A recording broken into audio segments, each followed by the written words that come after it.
Ever had one of those bosses? The kind who thinks yelling is a form of motivation? I had one. Her name was Brenda, and she was the queen of cringe-worthy management. My story with her starts at a company I'll just call Innovate Corp. It was a decent place to work, good pay, interesting projects, but Brenda was a storm cloud in a pantsuit. She had this habit of managing by intimidation. If you made a mistake, you didn't just hear about it, the entire floor heard about it. She loved public call-outs, especially during team meetings. It was her power move, I guess. And for a while, I managed to fly under her radar. I kept my head down, did my work, and collected my paycheck. I figured as long as I'm doing a good job, I'm safe, right? Oh, how wrong I was. The project that changed everything was a big one. Let's call it Project Chimera. It was a massive software overhaul for a key client, and the deadline was brutal. The whole team was burning the midnight oil. We were stressed, tired, and running on fumes and cheap coffee. I was in charge of a critical integration module. It was complex, with a ton of moving parts, and I was deep in the zone, trying to debug a particularly nasty issue. That's when it happened. We were in our daily stand-up meeting, everyone giving their updates. Brenda was pacing back and forth like a caged tiger. When it was my turn, I explained I was still working on the bug in the integration module. I said it was trickier than expected, but I was making progress. Brenda stopped pacing. She turned and stared at me, her eyes narrowing, and then, in front of the entire team, she said it. "Are you kidding me? Still on that? What's so hard to understand? Even an idiot could figure this out by now." Silence. The room went completely still. You could hear a pin drop. Everyone was looking at me, then at the floor, then anywhere but at me or Brenda. My face turned beet red. It wasn't just the insult, it was the public humiliation. I felt about 2 inches tall. I just mumbled something like, "I'll get it done," and the meeting moved on. But I couldn't focus on another word. All I could hear was "idiot" echoing in my head. After the meeting, a few colleagues came over to my desk. They were like, "Don't worry about her, man, she's like that with everyone." Or, "That was way out of line." I appreciated their support, I really did. But it didn't change the fact that I had been torn down in front of all my peers. That evening, I went home fuming. I was angry, I was embarrassed, and honestly, I was a little hurt. My first instinct was to just quit. Walk in tomorrow, drop my badge on her desk, and walk out. So dramatic, right? But as I sat there, replaying the scene in my head, another thought started to bubble up. Quitting felt like letting her win. It felt like admitting she was right. No, I wasn't going to give her that satisfaction. I decided right then and there I wasn't just going to fix the bug, I was going to do something more. I was going to show her and everyone else exactly what this idiot was capable of. This wasn't about revenge in a petty slash-her-tires kind of way. This was about professional revenge, the best kind. The kind served on a platter of overwhelming competence. So phase 1 of my plan began. Operation Over-Deliver. I went back to the office that night. The building was quiet, almost peaceful. I ordered a pizza, put on my headphones, and got to work. I wasn't just going to fix that bug. I was going to analyze the entire module, root and branch.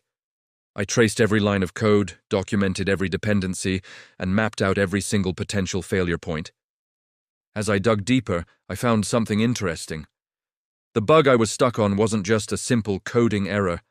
It was a symptom of a much larger, fundamental flaw in the architecture of the whole system. An architecture that Brenda herself had signed off on months ago.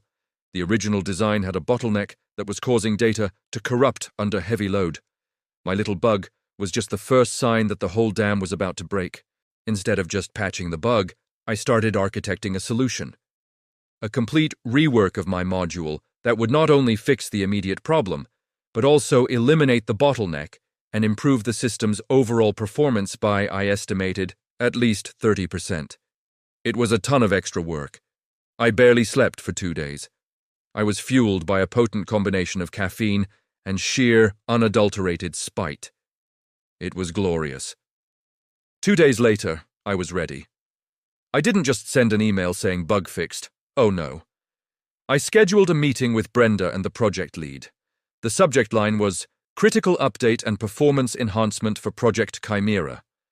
Very professional, very corporate. When we sat down in the conference room, I was prepared. I had a full presentation ready. I started by saying, "Brenda, I've resolved the issue with the integration module." Then, before she could say anything, I went on. But in doing so, I uncovered a significant architectural risk that could have jeopardized the entire project post-launch. I walked them through it. I showed them the data, the code, the diagrams. I explained how the original design was a ticking time bomb. Then, I presented my solution. I showed them my redesigned module, my performance benchmarks, and my test results. I explained how it not only solved the problem, but made the whole system faster, more stable, and more scalable. The room was quiet again, but this time it was a different kind of quiet. It was the quiet of a manager realizing she had made a massive miscalculation. Brenda's face was a picture. She was trying to keep her composure, but I could see the gears turning in her head. She was trapped. She couldn't criticize my work because the results were undeniable. I had not only done my job, I had saved the project from a potential catastrophe of her own making. She couldn't call me an idiot now because I had just demonstrated a level of understanding of the system that she clearly lacked. All she could manage was a tight, "Good, implement it." And that was it. No thank you, no apology. But I didn't need one. Seeing the look on her face was better than any apology she could have given. But the story doesn't end there. My little presentation had an unintended side effect. The project lead was incredibly impressed. After the meeting, he pulled me aside and told me that my analysis was brilliant and that I had saved them from a huge disaster. Word started to spread. Other senior developers started asking me about my work on Chimera. Suddenly, I wasn't just the guy who got called an idiot in a meeting. I was the guy who fixed Chimera. A few weeks later, the project lead told me that the VP of engineering wanted to see me. I walked into the VP's office, my heart pounding a little. He had my presentation on his screen.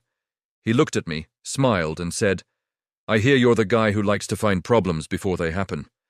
That's the kind of person I need leading my new R&D team." It was a promotion, a big one.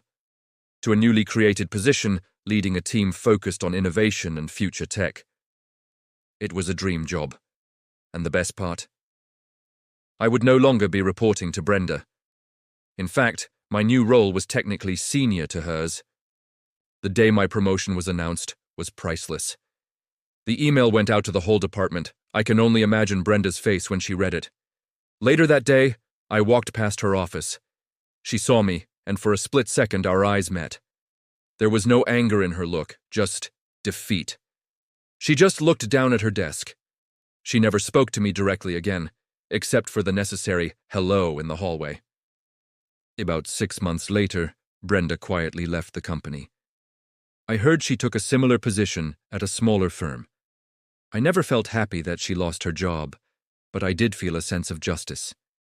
She created a toxic environment, and eventually the consequences caught up with her. The lesson I learned from all this is powerful. When someone tries to put you down, especially in a professional setting, don't sink to their level. Don't let their negativity define you or drive you away. Instead, use it as fuel. Let their insults motivate you to be so undeniably good at what you do that their words become meaningless.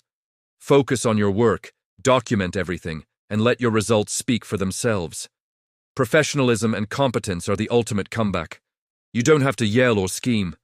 You just have to be better, and trust me, there is no sweeter revenge than success. Thanks for listening to my story.